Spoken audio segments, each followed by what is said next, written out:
Ketika ada berita di media untuk menjadi dirut BUMN bisa membayar 25 miliar, ini adalah sebuah nilai untuk jual beli jabatan direksi BUMN. Hal ini mengejutkan. Segitu parahnya kah korupsi di BUMN? Kembali pernyataan seperti ini akan menggugah rasa nasionalisme sebagian warga negara yang NKRI. Namun yang mencintai buta pemimpin tertinggi dan yang kagum dengan pejabat serba bisa akan biasa-biasa saja membaca berita tersebut. Sungguh, kalian, wahai warga Wakanda, di mana sih nurani kalian itu? Pandora Papers, BUMN banyak yang bangkrut, ekonomi tidak tumbuh baik, neraca perdagangan minus, tekor dibanding dengan negara Tiongkok yang dipuja-puja. Sumber daya alam habis dikeduk, pejabat berbisnis, APBN tekor 800 triliun di tahun 2022 nanti. Kalian masih berkata kadrun pasti yang anti pemerintah yang paling salah. Segitu gampangnya Anda digeser matanya, bukan melihat kesalahan pejabat penguasa, malah bisa dialihkan dengan buzzer urusan yang salah yang lainnya, yaitu kadrun. Biasa itu di dalam strategi sebuah pemerintahan, punya scapegoat itu biasa, punya pengalihan isu itu biasa. Namun kalau Anda seorang patriotik nasionalis, faham bernegara, tidak akan goyang cara melihat benar dan salahnya. Belum pernah sungguh dalam sejarah Indonesia ada cara bernegara yang sedahsyat saat ini di dalam manipulasi jabatannya untuk cuan pribadi dan kelompoknya, namun tetap bebas pejabatnya untuk melakukannya. Keingat kata Cak Lontong, sesungguhnya saat ini tidak ada pejabat koruptor. Koruptor itu adalah pejabat yang ketangkep korupsi. Kalau tidak ketangkap, ya bukan koruptor dia. Jadi sekarang ini penyalahgunaan jabatan untuk memperkaya diri sendiri jangan-jangan dilakukan oleh hampir semua pejabat, dan pejabat tertinggi diam saja. Begini deh, kita semua tahu cara korupsi terbaik adalah transaksinya di luar negeri dengan proyek di luar negeri atau impor. Izin impor dan apapun yang negara impor 100%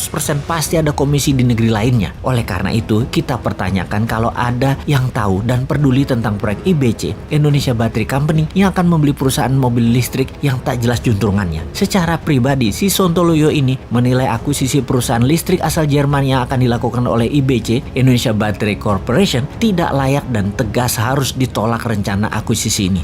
Maaf, siapa juga gue ya? Perusahaan tersebut yakni Street Scooter yang akan diakuisisi oleh Odin Automotive, perusahaan yang didirikan di Luxembourg. Banyak hal yang janggal dengan pembelian senilai 170 juta dolar tersebut, apalagi kalau bertujuan untuk membangun ekosistem kendaraan listrik dalam negeri. Mobil listrik itu banyak pemainnya, kenapa nggak yang nama besar sekalian? Kalau nama kecil atau nggak jelas, di dalam negeri juga banyak pemainnya. Kasih duit 2,5 triliun, langsung jalan itu perusahaan.